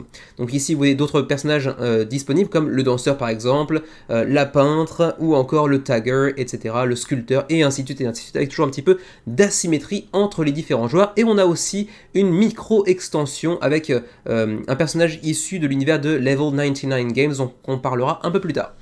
Pour l'édition Deluxe, on est à 99$, donc c'est un jeu qui est assez cher mine de rien, alors que vous l'avez vu, il n'y a pas de miniature. Par contre, on a des très beaux standees en acrylique transparent qui sont quand même plutôt assez classe, il faut bien l'avouer, avec les acryliques également pour les différentes compétences que vous pourrez utiliser, les différents personnages compagnons, dira-t-on, qui pourront accompagner vos joueurs, enfin votre personnage plutôt, ainsi que dans le pledge de base, deux tapis de néoprène pour accueillir vos différentes cartes. Le problème c'est que ils sont à l'effigie des 8 personnages du jeu, et vous ne pourrez en choisir que 2, donc bon, c'est un petit peu dommage, mais bon, en même temps, ça aurait coûté beaucoup plus cher si ce n'avait pas été le cas. Ensuite, vous avez aussi une Collector's Edition, un peu plus chère, 139$ tout de même, qui vient ajouter justement ce personnage en collaboration avec Level 99, qui est un personnage qui nous vient de Seventh Cross, l'un des jeux de l'éditeur assez particulier de Bullet entre autres. Plus également un artbook de plus de 80 pages, avec les différents personnages du jeu, et puis également quelques petits goodies par-ci par-là qui n'ont pas un grand intérêt. On vous présente ici le Storyteller, donc le personnage issu de cette micro-extension en collaboration avec Level 99. Pour le reste, on va passer, je l'ai déjà mentionné, gestion de main, placement de cartes avec une sorte de timing aussi à prendre en compte, déplacement de personnages avec de compétences également en acrylique qu'on va déplacer sur le plateau, et le tout en 15-20 minutes en essayant de compléter aussi son chef-d'œuvre pour déclencher une compétence ultime. Alors ensuite, pour ce qui est des frais de port, c'est ici que ça se passe, avec pour le Canada 16 à 24$ en fonction du pledge que vous allez choisir, puis pour l'Europe 18 à 26, on reste sur des frais de port relativement abordables, relativement honnêtes, et pour le reste du monde, donc y compris le Japon du coup, 35 à 45$, là par contre c'est quand même beaucoup plus chéro pour nous, et ça devient beaucoup moins intéressant. Donc voilà, si vous êtes amateur de jeux de confrontation, donc en 1 contre 1 purement, et que vous êtes, intéressé par ce projet à la thématique assez originale, des artistes qui donnent vie à leur art pour se combattre les uns les autres, c'est pas inintéressant, c'est assez original en tout cas, comme peuvent l'être certains jeux de Level 99, même si ce n'est pas un jeu de Level 99 pour le coup, avec qui plus est des jolis standees en acrylique, ça pourrait éventuellement vous tenter. Vous me direz ce que vous en pensez pour The React, The Arts of War, 780 backers pour l'instant, 25 jours avant la fin de la campagne et 85 000€ d'engrangés d'ores et déjà. On continue tout de suite avec Duke in Danger, actuellement sur Kickstarter, 254 contributeurs d'ores et déjà et 16 000 € d'engrangés, ce qui en fait un projet déjà financé à 26 jours de la fin de la campagne. C'est un projet qui nous vient d'Allemagne et plus précisément de Noël Campana, un aventurier dont c'est le premier projet sur Kickstarter, un aventurier parce qu'il a passé pas mal de temps en Asie du Sud-Est, notamment pour essayer de sauver les Dukes, donc ces petits singes que vous voyez ici en photo. Donc il a pas mal agi pour la préservation de ces petits singes et il en a même fait un jeu de trick-taking comme vous le voyez ici, ce qui veut dire un jeu de plis. Alors du coup je suis pas du tout connaisseur en jeu de plis, donc je vais essayer de ne pas dire trop de bêtises sur le sujet, ce qui veut dire que je vais essayer de ne pas trop en parler, d'autant plus que vous le verrez plus bas dans la vidéo. Nyx en a fait pas une vidéo dédiée mais un pan de sa vidéo du récap du mois, dont vous pourrez en retirer plus d'informations. C'est un jeu pour 2 à 6 joueurs, pour 8 ans et plus, donc il se veut relativement accessible, mais vous allez voir qu'il y a différents niveaux de complexité. On le voit ici, Modular Complexity with Additional Danger Levels. Voilà, donc différents niveaux de complexité qui vont croissant au fur et à mesure que vous ajoutez des extensions d'ailleurs. Donc le tout pour 8 ans et plus et pour 30 minutes par partie. Au-delà de ça, on verra aussi qu'on a différents rôles que l'on peut endosser au cours de la partie et qui vont aussi instaurer une forme de légère asymétrie entre les différents rôles que l'on va pouvoir adopter au cours d'une partie, sachant que d'une manche à l'autre, vous allez potentiellement aussi changer de rôle. Alors pourquoi je parlais tout à l'heure de complexité progressive? Eh bien c'est également parce qu'en fonction du niveau de pledge que vous allez choisir, vous voyez que les danger levels vont augmenter 1 à 3, 1 à 4, 1 à 6. Et en fait au fur et à mesure que vous allez augmenter la complexité via des extensions notamment, eh bien la complexité va venir s'enrichir et ce sera plus forcément très jouable à 8 ans par exemple, ça sera peut-être un peu plus orienté vers des publics un peu plus avertis disons. Vous voyez ici un petit résumé des différents pledge levels, on en a un premier à 22 €, donc c'est quand même très abordable pour le jeu de base. Ensuite 36 € pour ajouter au jeu de base une extension que vous voyez ici qui s'intitule Day and Night, avec un mécanisme de jour et de nuit. Puis ensuite le Pledge Ranger à 64 €, donc c'est quand même du simple au double quasiment, pour les niveaux de danger de 1 à 6, et cette fois-ci, vous voyez que la boîte elle-même change, parce qu'en fait elle va contenir toutes les extensions qui l'accompagnent, donc le jeu de base, plus Day and Night qui est incluse dans le jeu, ainsi que Invaders vs Heroes, ou encore Loner Expansion. On aura aussi un plateau spécial pour la jungle, un plateau spécial pour le jour et la nuit, etc. Plein de tokens supplémentaires, bref, un petit peu une version deluxe all-in, si je puis dire. Pour le reste, on a aussi ici les différents niveaux de danger, donc de complexité qui vous sont explicités de manière un peu plus précise, avec ici par exemple pour le niveau numéro 1, le mécanisme de base, vraiment la fondation du jeu et rien de plus, donc un truc relativement abordable. Ensuite au niveau 2, on vient ajouter aussi un aspect de memory, mais également de push your luck, donc de pousser sa chance, avec également des objectifs secrets. On a aussi à partir du niveau 3 du Take That, donc du prends ça dans la tronche, des événements qui viennent bouleverser un peu le cours du jeu dans le niveau 4, de nouvelles compétences un petit peu asymétriques au niveau 5, ou encore un nouveau mécanisme de Trump, alors je sais pas ce que ça veut dire ici dans le contexte, pour le niveau 6. Donc on va complexifier progressivement le jeu, et ça pourra potentiellement venir intéresser des joueurs un peu plus aguerris que le niveau 1 ne pourrait le faire. Au-delà de ça, c'est aussi un jeu qui, via sa campagne, va aussi apporter une partie des fonds et des bénéfices à une société protectrice des Dukes, ces fameux singes dont le jeu est à l'effigie. Ensuite, on passe assez rapidement, on va quand même rapidement voir aussi la vidéo de Nyx ainsi que les frais de port rapidement. Alors, les frais de port étaient-ils avant ou après la vidéo de Nyx? C'était après apparemment. Donc c'est ici, d'ailleurs on a 2 vidéos en français, on a la vidéo de Nyx ici, donc c'est dans le récap de novembre, où vous verrez tout un passage sur Duke in Danger assez précis, et puis sinon, si vous voulez vous contenter exclusivement de 6 minutes de règles pour Duke in Danger, vous avez également la vidéo Je vous explique les règles, que je ne connaissais pas pour le coup, et qui vous présente le jeu en 6 minutes, de manière relativement détaillée, pour avoir un aperçu un peu plus conséquent, et savoir un petit peu dans quoi vous vous aventurez. Ensuite, pour ce qui est de... Ah tiens, je vois qu'il y a même une vidéo en coréen. Pas en japonais, mais en coréen, oui. Bref, quoi qu'il en soit, pour le shipping, pour les frais de port, Canada 8, 10, 12, on reste sur du truc très abordable. Pour l'Europe, première zone avec la France, par exemple, mais également avec la Belgique, c'est du 8, 10, 12, encore une fois très abordable. Pour nos amis suisses, potentiellement, êtes-vous quelque part là-dedans? je réussis pas à vous trouver, mais en même temps, quand c'est toujours 2 lettres, c'est toujours un petit peu plus compliqué de vous retrouver. CH, c'est la même chose, hein, c'est ici, donc 8, 10, 12 également. Et pour nous, au Japon, ce serait du 10, 13, 16, donc dans tous les cas, que ce soit, comment dirais-je, au Canada par exemple, mais également jusqu'en Asie chez nous, ça va aussi en gros entre 8 et 16, donc c'est un jeu qui a des frais de port relativement très, comment dire, honnêtes, très abordables, devrais-je plutôt dire. Pour ce qui est de la TVA, pas de TVA ajoutée non plus par-dessus le prix que vous payez d'entrée de jeu, donc tout est affiché tel quel, vous n'avez pas de TVA à ajouter dans un potentiel Pledge Manager. Voilà du coup ce que je peux vous dire concernant Duke in Danger, sachez également qu'il devrait théoriquement être livré d'ici mai prochain en espérant que les Duke résistent jusque là. Rien de plus à ajouter si ce n'est que pour l'instant le jeu est à 254 contributeurs, ça devrait pouvoir augmenter jusqu'à 800, 900, peut-être 1000 d'ici la fin de la campagne, on l'espère en tout cas, pour un petit jeu de pli qui donc à la base est pas vraiment mon style de jeu, mais par curiosité, avec ces différents niveaux de complexité qui viennent s'enrichir au fur et à mesure que l'on ajoute des extensions, ça peut être relativement intéressant malgré tout. Vous me direz ce que vous en pensez pour Duke in Danger. On a aussi brièvement, très très brièvement sur GameFound, c'est le seul jeu GameFound de la semaine d'ailleurs, tout le reste était sur Kickstarter. On a One Earth, donc une planète Terre, sur GameFound pour une nouvelle édition d'un jeu qui était préalablement sorti si j'ai bien compris, mais qui pour l'instant attire pas les foules. On est à moins de 100 backers, 36 jours avant la fin de la campagne, vous avez largement le temps de vous y pencher. Ceci dit, il n'y a pas de version française disponible et on est encore sur un de ces nombreux jeux ces derniers mois qui met en avant l'écologie, la préservation de la planète pour 20-40 minutes de partie, 1 à 5 joueurs, 14 ans et plus. C'est un jeu un mi-chemin entre l'éducatif et le jeu plus classique, avec du set collection, de la gestion de ressources, le tout pour 2 joueurs, mais également pour 1 à 5 joueurs dans un mode solo, mais ici on nous dit 2 joueurs, donc peut-être que c'est la configuration préférée des auteurs eux-mêmes. Au-delà de ça, bon, le jeu présente pas mal, c'est pas vilain, c'est pas extraordinaire non plus, et pour l'instant ça attire pas les foules, et en plus de ça, il n'y a pas de version francophone, donc je me permets de passer assez rapidement, même si j'entrevois ici un petit peu d'asymétrie, ce qui peut être malgré tout assez intéressant. Voilà, vous me direz ce que vous en pensez, si vous avez suivi le projet ou non. Pour ma part, c'est pas du tout le cas, mais bon, c'est peut-être juste que c'est pas mon type de jeu non plus. 35$ pour une copie du jeu, et je crois que c'est à peu près tout, il n'y a pas tellement plus que ça. Il y a des petits pledges avec un peu de mécénat mêlé à ça, mais bon, ça va pas ajouter grand chose, il n'y a pas d'ajout de gameplay particulier.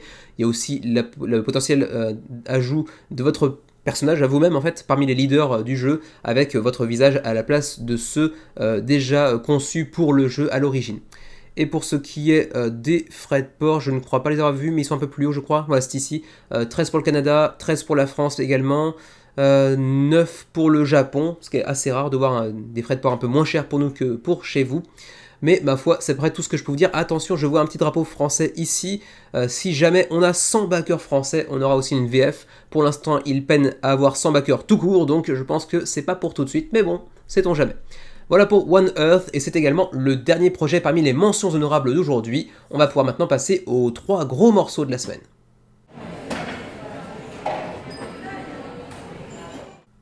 Et on commence les gros projets de la semaine avec le nouveau projet de Ludus Magnus Studio, l'éditeur italien derrière lequel on a vu pas mal de projets faire des gros succès sur Kickstarter, à commencer notamment par, voilà ici, Black Rose Wars, qui avait fait 8300 backers à l'époque, mais même avant ça, on avait aussi eu Nova Aetas qui avait fait un joli petit résultat pour leur premier projet.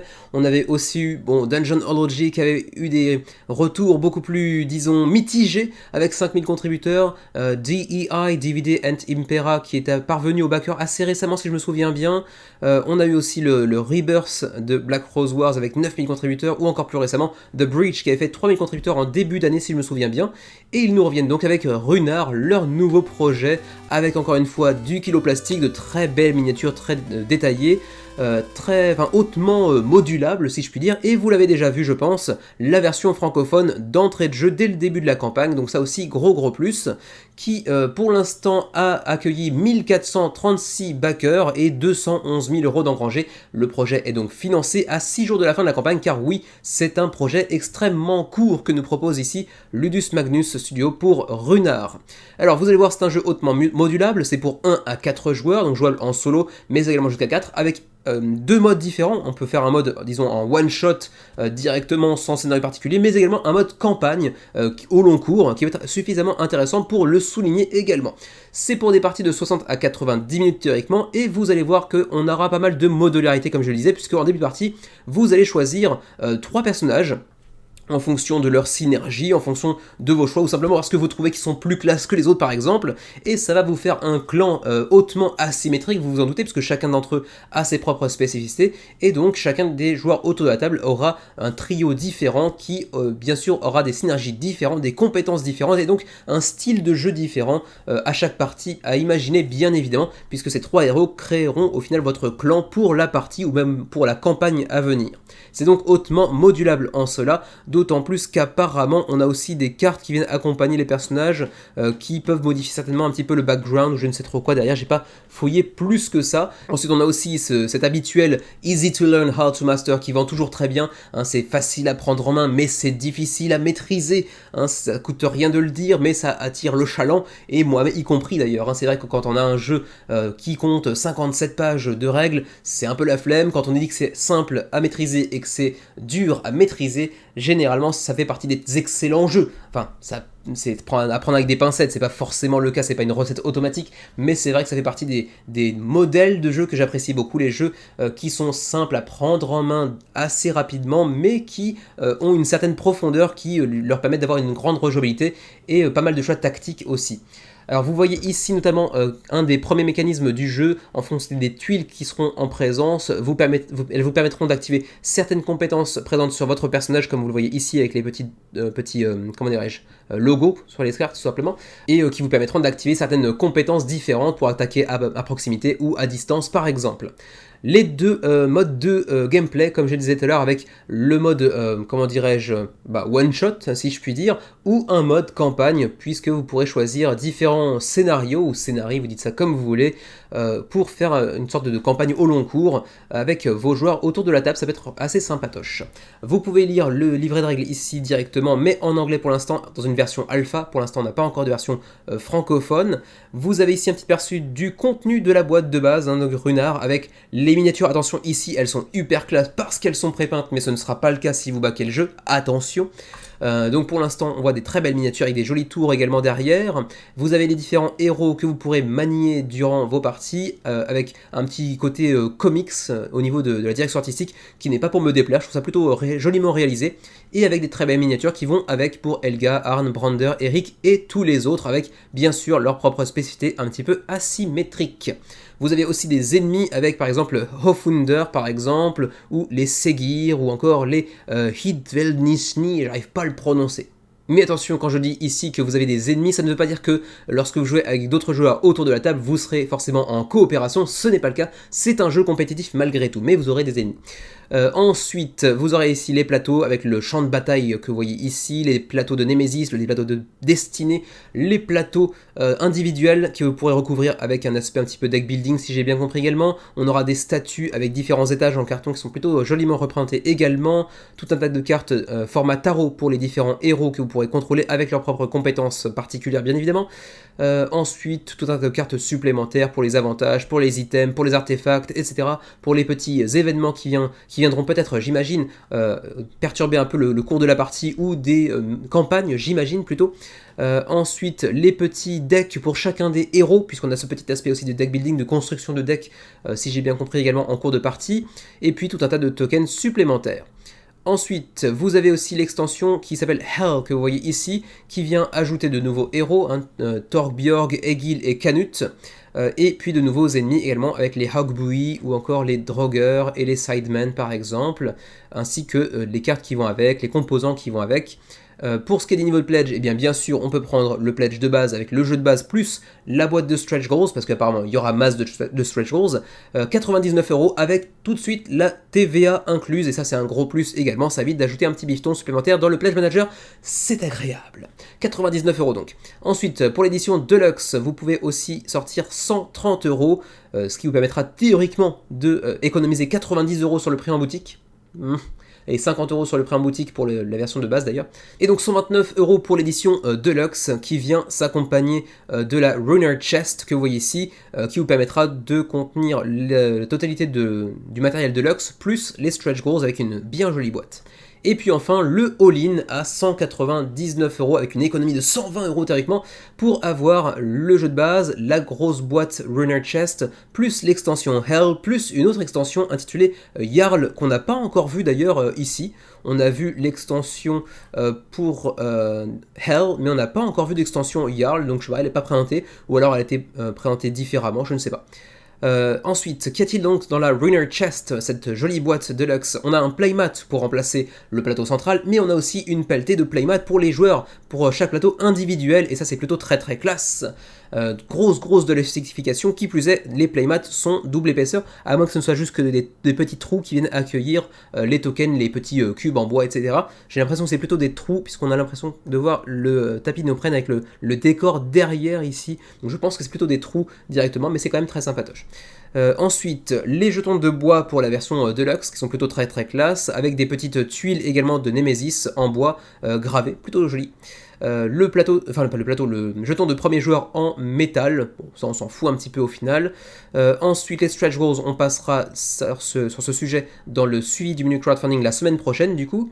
Mais vous voyez qu'il y aura déjà des nouveaux personnages ou peut-être des nouveaux ennemis, ou peut-être d'ailleurs les deux à voir. Je pense que c'est d'ailleurs les deux, puisqu'on voit ici un héros avec sa miniature, et puis ici 6 miniatures, donc ça va être une et demie j'imagine. Ensuite, je rappelle, parce que je l'ai déjà dit hier, mais bon, on ne sait jamais, que le jeu est d'ores et déjà disponible en version française, donc si vous êtes intéressé par le jeu, vous pouvez sauter dessus sans trop de soucis. Ensuite, y avait-il des vidéos en français d'ailleurs pour accompagner la sortie de cette campagne? Oui, Ludovox apparemment a fait une vidéo de présentation de Runar, donc ruez-vous sur la chaîne de Ludovox pour en apprendre plus que sur ce petit segment du menu crowdfunding. Je le rappelle, l'émission n'a pas vocation à vous présenter chaque jeu en détail, sinon ça prendrait à chaque fois entre 3 et 10 heures en fonction du nombre de projets mis en avant. Donc évidemment ici, je vous conseille plutôt d'aller checker la vidéo de Ludovox, parce que oui, chaque semaine, je fais de la publicité pour les autres vidéastes francophones, parce que oui, j'ai le cœur sur la main, moi, messieurs, dames. Quoi qu'il en soit. Ensuite, on a aussi en add-on, j'imagine, Hell, donc l'extension Hell à 49 €, qu'on prend en add-on. L'extension Jarl, la voici à 49 € également pour 6 nouveaux héros. Donc celui-ci est très très jeune d'ailleurs. Ensuite, on a aussi Troll. Ah tiens, je ne l'ai pas vu ça dans le all-in. Je me demande s'il était dans le all-in ou pas, je crois pas l'avoir vu. Quoi qu'il en soit, 15 € pour Troll, qui vient s'accompagner d'une miniature et d'une carte d'ennemi, donc c'est un ennemi. Ensuite, y a-t-il autre chose? Apparemment non. On fait un petit point sur l'artwork qui est quand même, c'est vrai, très joli. Mais bon, ça, au demeurant, c'est pas quelque chose qui nous intéresse outre mesure, on va passer 3 quarts d'heure là-dessus. Mais c'est vrai que c'est plutôt très classe. Les miniatures sont très jolies aussi d'ailleurs. Ensuite, on va pas se passer trop de temps sur les miniatures pré-peintes parce que oui, elles sont très classes, mais elles seront pas pré-peintes quand vous les recevrez dans votre boîte de jeu. Putain, qu'est-ce qu'il est classe. Quoi qu'il en soit, on passe directement aux frais de port que voici. Pour la majorité des pays de l'Union Européenne, apparemment c'est 20, 23, 28 en fonction du pledge que vous allez choisir. Pour le reste de l'Union Européenne, à moins que ça veuille dire reste de l'Europe, simplement parce que EU, c'est la partie supérieure, Rest of EU, du coup ça veut pas dire grand chose, mais j'imagine que c'est le reste de l'Europe, auquel cas peut-être par exemple la Suisse, donc ça pourrait être 22, 25, 31 j'imagine. Pour le Canada, 25, 29, 38, et pour nous qui sommes au Japon, juste par curiosité, 42, 45, 61, ça pique assez méchamment, et je le rappelle que la TVA également est déjà incluse dans les prix que vous paierez pour chacun des pledges, donc ça aussi c'est plutôt très très bon à savoir. Voilà ma foi pour Runar, le nouveau projet de Ludus Magnus qui pour l'instant fait pas un résultat extraordinaire, hein, soyons honnêtes. Ils nous ont habitués à des campagnes, bon c'est vrai, un peu en dents de scie, on a eu des résultats plutôt très très bons, notamment sur Black Rose Wars, et pas seulement, mais aussi des résultats un peu plus mitigés. Là, visiblement sur Runar, on s'oriente plutôt vers un résultat assez, disons, mi-figue, mi-raisin. 1436 contributeurs pour l'instant à 6 jours de la fin de la campagne, ça veut dire qu'on va certainement aller chercher un petit 2500, maximum 3000. C'est pas mal du tout, hein, soyons honnêtes, mais c'est quand même loin de ce qu'on pourrait espérer quand on parle d'un jeu de Ludus Magnus. Vous me direz ce que vous en pensez. Autre jeu disponible en français également via Lucky Duck Games, si je ne me trompe pas, on vérifiera ça plus tard, mais quoi qu'il en soit, disponible en français, il s'agit du nouveau jeu de John D. Clare, Empire's End. Alors John Declare, vous le connaissez, hein, il est derrière tout un tas de jeux, notamment cette fameuse mécanique qu'il a développée avec les cartes transparentes que vous allez venir superposer pour créer des nouvelles cartes. J'ai un petit peu oublié les différents jeux qu'il avait proposés, mais il y a un encart spécialement dédié à l'auteur du jeu. Voilà, c'est ici. Alors on va peut-être certainement les retrouver. Voilà, c'est ça. Dead Reckoning ou encore voilà, Mystic Veil, le premier jeu dans lequel il avait mis en avant ce card crafting system avec des cartes transparentes. Mais c'est également lui qui était derrière Space Base, un jeu solo avec plutôt de très bons retours aussi. J'ai vu également le drapeau français ici, je crois que c'était bien Lucky Dog Games du coup. Oui c'est ça, voilà, Lucky Dog Games pour la version française mais également pour la version italienne, même si pour le coup ça ne nous intéresse pas outre mesure. Quoi qu'il en soit, Empire's End, vous le voyez, la fin d'un empire. On est donc sur un jeu un petit peu civi, disons, mais un petit peu à l'envers, puisque ici vous allez devoir résister à la fin, à la chute de votre empire, en essayant de faire au mieux pour éviter que tout se casse la gueule, en tout cas avant que les autres joueurs autour de la table ne se soient cassés la gueule. Bien évidemment, il faudra rester debout le plus longtemps possible et espérer que les autres joueurs autour de la table gèrent la crise moins bien que vous ne le ferez. On est sur un jeu qui en plus de ça est très bien illustré par Kwanchai Moriya, qui est un artiste relativement connu du milieu également, avec de très belles illustrations, et on est aussi sur un jeu pas très cher, vous allez le voir assez rapidement.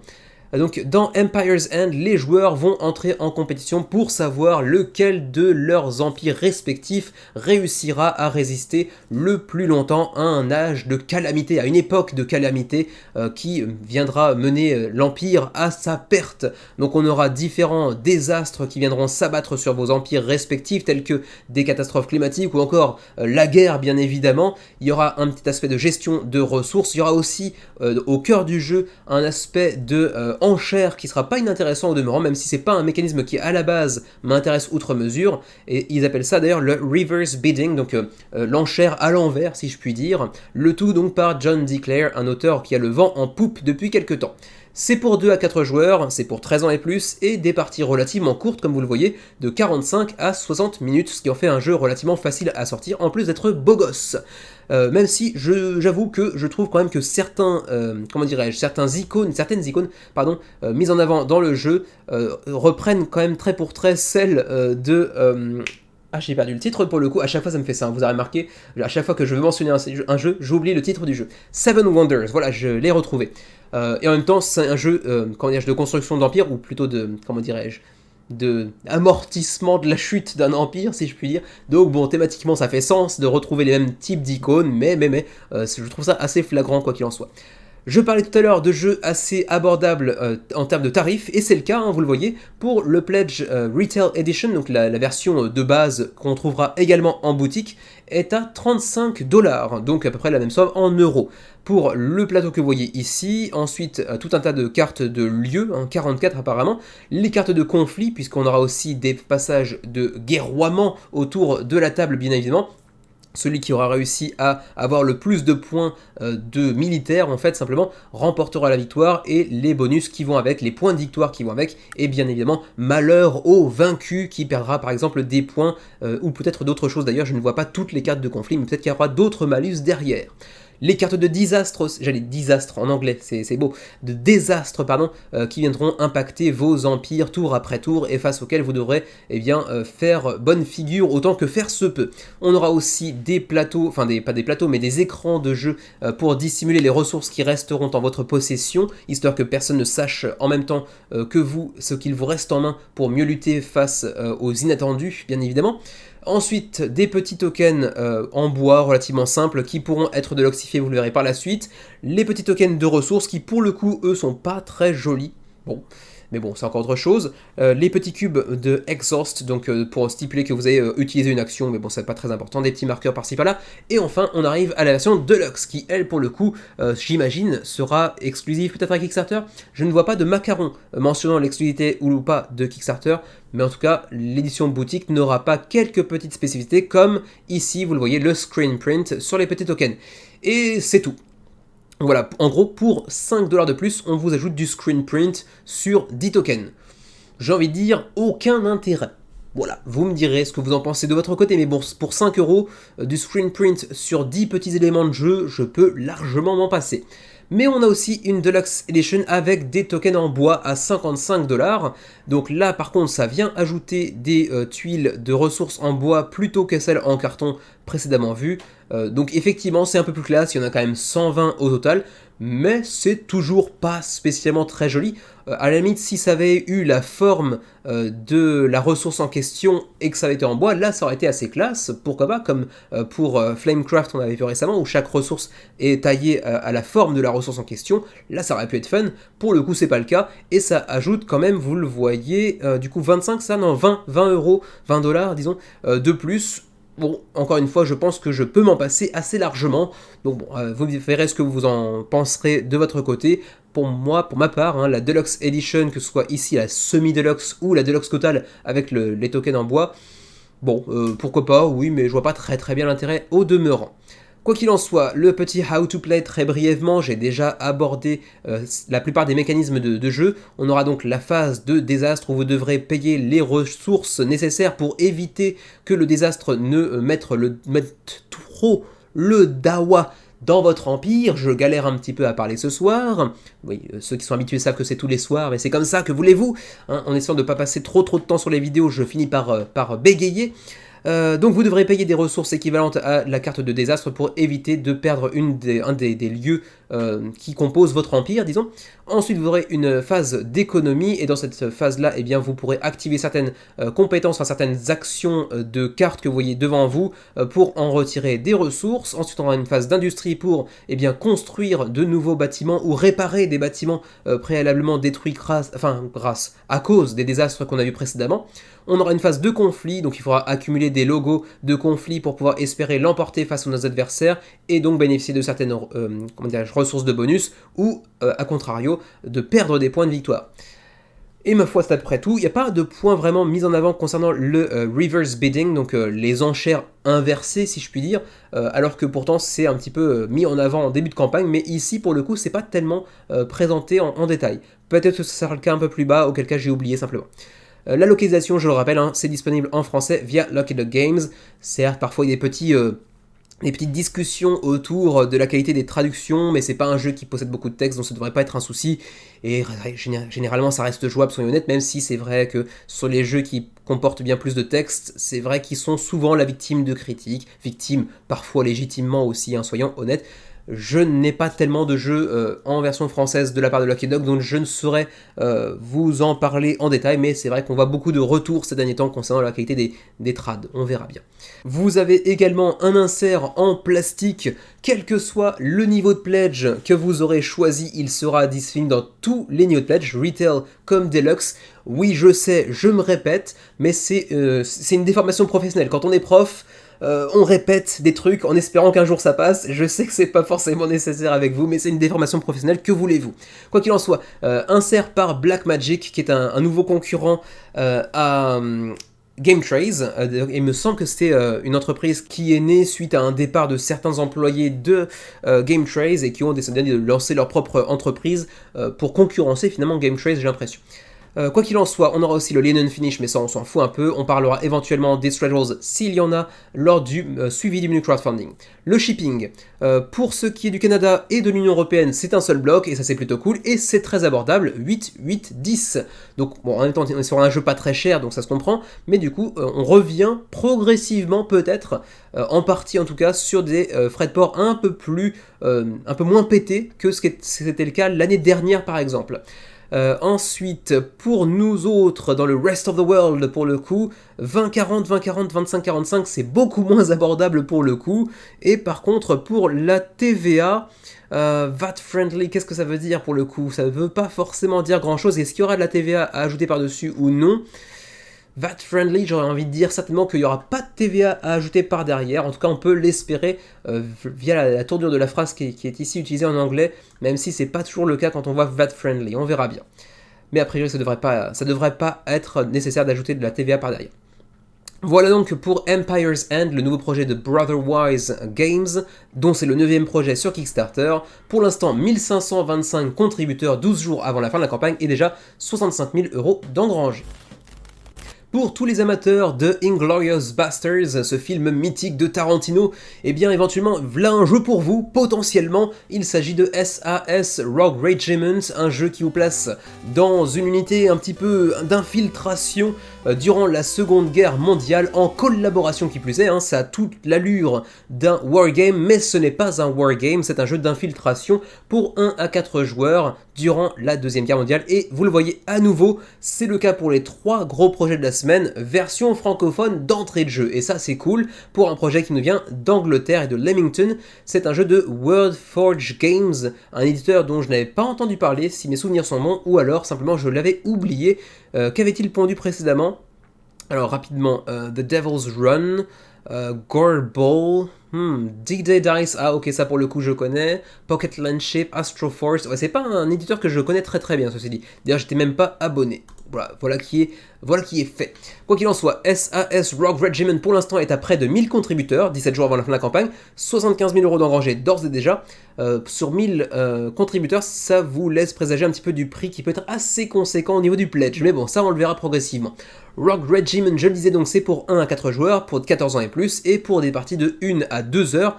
Et attention, ce n'est pas, je le répète, un wargame, même si, même visuellement, ça en a tout l'air, mais non, ce n'est pas un wargame à proprement parler, puisque vous n'avez pas guerroyé avec les autres joueurs autour de la table, mais en collaboration avec eux contre l'Allemagne nazie, qui est en possession de différents villages de France que vous allez explorer et vous allez vous infiltrer pour mettre à mal les plans des nazis.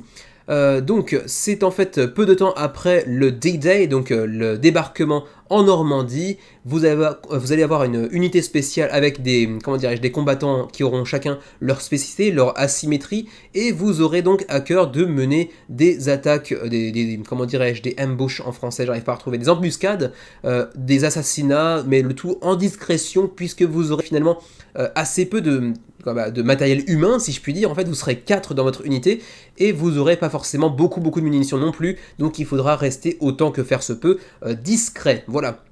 Donc on aura ici, vous le voyez, un mécanisme d'infiltration sans dés, et ça c'est plutôt cool. Je serais très curieux de voir à quoi ça ressemble, de l'infiltration sans dés. C'est vrai que l'infiltration, j'ai pas encore tellement expérimenté ce mécanisme dans des jeux de société, si ce n'est éventuellement peut-être dans Nemesis, si on peut vraiment parler d'infiltration. Et c'était pas... Enfin moi ça m'a pas convaincu des masses. Quoi qu'il en soit, c'est jouable en solo ou en coop, comme je l'ai dit tout à l'heure, et on aura aussi un fully customizable tactical sandbox, donc un jeu bac à sable hautement customisable, donc hautement modulable si je puis dire.